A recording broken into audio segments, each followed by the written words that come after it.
Susan Boyer is my name. All right, where are you from, Susan? I'm from Blackburn, which is close to Bathgate in West Lothian. The town is large. It is a kind of compilation of it's a group of uncommunities. Susan Boyle vanished for 2 years. Following a horrific incident in 2022, she was concealing more than just that secret though. For years, she had been torn apart by her own family over money. Susan became really anxious after one of her brothers even threatened her. Her decision to provide $1.8 million to family members only made matters worse. Susan, who is now 64, has at last come up with a startling admission about what actually transpired during those troubled years. On April 1, 1961, Susan Boyle was born at Bangor Village Hospital in West Lothian, Scotland. She came from a working-class family and was the youngest and 9th child. Bridget, her mother, gave birth at the age of 47, which was dangerous for a pregnancy, particularly at that time. Physicians cautioned that the baby's birth could put the mother and kid in danger.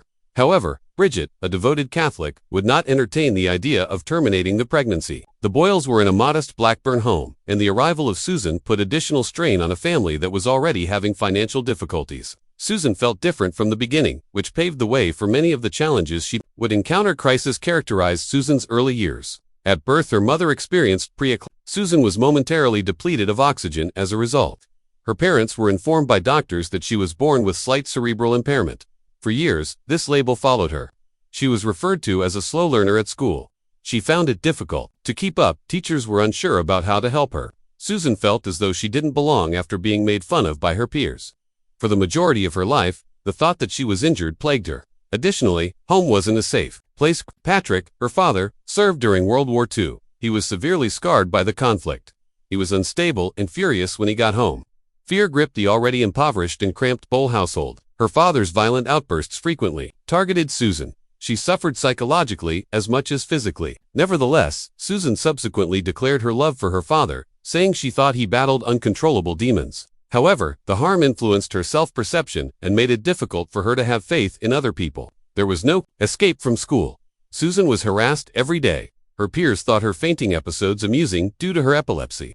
They called her derogatory names like Touchy and Susie Simple. Teachers were of no assistance. Rather, they struck her with a belt almost every day. Sometimes, Susan experienced hurt, smallness, and forgetfulness. Nevertheless, this challenging upbringing gave her an inner resilience that no one anticipated. Susan endured a painful misunderstanding for nearly 50 years. From birth, everyone thought she had cerebral problems. She was treated as though she were less capable by her family, friends, and teachers. Susan saw a specialist in 2012 when she was 51 years old. She was horrified to learn the truth.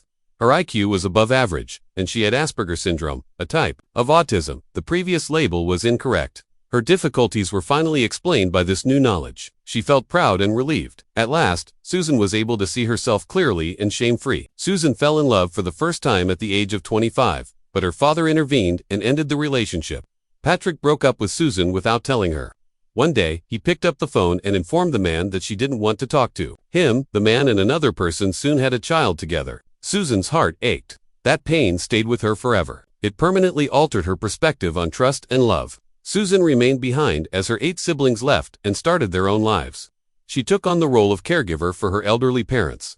She dedicated herself to her mother until Bridget's death at age 91. Following the death of her father in the 1990s, Susan's entire world shrank. She seldom ever saw her buddies. To take care of her family, she sacrificed her own aspirations.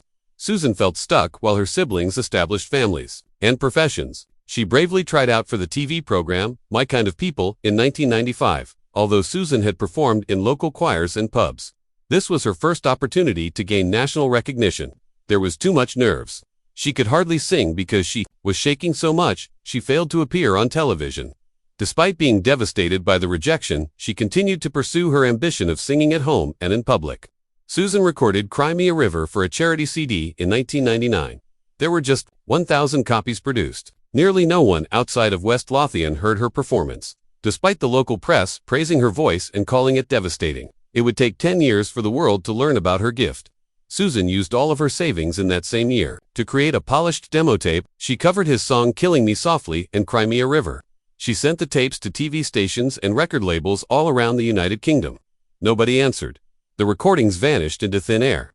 Susan was devastated. No one seemed interested in listening to her. Susan Boyle's world collapsed in 2000.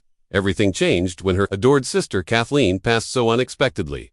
Susan's staunchest ally had always been Kathleen. Susan's dreams were crushed when she passed away. Susan had previously been performing, in her little town of Blackburn, at church functions and smaller venues. She hoped to succeed in the music industry. But Susan stopped when Kathleen left. She was unable to sing, she didn't perform, take lessons, or even come in contact with anything that made her think of music for 2 years. She isolated herself because she was so depressed. The emptiness in her heart matched the silence in her life. Susan had always been pressured by Kathleen to share her gift. The voice that was inside Susan, as well as the voice of her sister, had vanished. Susan gradually made her way back to singing in 2002, but her world had changed by then. Her attention shifted to Bridget, her mother. Bridget was weak and in her late 80s. Every day she required Susan's care. Thus, Susan centered her life on her mother and remained in the modest council home where she had been raised. She took care of Bridget, cooked and cleaned. In exchange, Bridget offered words of encouragement that helped Susan maintain her aspirations. Susan would be reminded by her that you have a gift and you must use it. Everything was shared between the two. Although they had a close relationship, it limited Susan's universe. The only thing that kept optimism alive was her mother's belief. In her, another heartbreak struck, even as Susan's own goals took a back seat. Bridget passed away in October 2007, at the age of 91. It felt like the end of the world for Susan. She had Bridget as her rock and anchor, and now she had lost that rock. Susan experienced severe grief. Her singing ceased. She was rarely out of the house. She lived in grief and quiet for over 2 years. Neighbors and friends became concerned. Susan didn't appear to want to do anything anymore. With her mother's death, the dream she had once clung to so tenaciously appeared to disappear. There was just silence and grief in the house that had once been alive with music. Susan turned into a recluse throughout this period. Her entire existence revolved around the small Blackburn house. The curtains remained drawn. She was hardly seen by neighbors. Susan wouldn't talk to anyone for days at a time. The majority of the time, she was alone with Pebbles, her cat. She was not a churchgoer. She never went to events. She even lost interest in her appearance. The house that had been a haven of affection became a sanctuary of sadness. That remained the case until late 2008, when Susan started to feel something. Before she passed away, Susan had promised her mother something. She also made the decision to keep it in 2008. She would try out for the British talent show. Her age was 47. She had no job. She has never given a performance outside of her neighborhood. However, none of that was important. She was committed to fulfilling her mother's request. After completing the form, she traveled to Glasgow to attend the audition. It was horrible. Despite her self-doubt, she went. That one act of bravery, that commitment, changed everything. She later stated, "I wanted to prove to myself and to everyone else that I could do it." It was the beginning of one of the most amazing tales in entertainment history. Nobody took Susan Boyle seriously when she took the stage on April 11, 2009, at Glasgow's Clyde Auditorium. She had untidy hair, wore a simple gold-laced dress, and was 47 years old. The audience members rolled their eyes. A few people chuckled. Piers Morgan, Amanda Holden, and Simon Cowell. The judges exchanged shocked glances. The group erupted in laughter when Susan declared her desire to achieve Elaine Page's level of fame. People were seen whispering and grinning on camera. Before she even spoke, it seemed like everyone had already determined she would fail. Susan then started singing. "Everything changed after I had a dream about Lille Mid." There was silence in the room. Simon Cowell's mouth fell open. His gaze expanded. Amanda Holden gazed in wonder. Piers Morgan grinned in astonishment. The judges transformed from skepticism to awe in a matter of seconds. The audience leaped to their feet when Susan hit the song's most impactful section. The cheers were thunderous.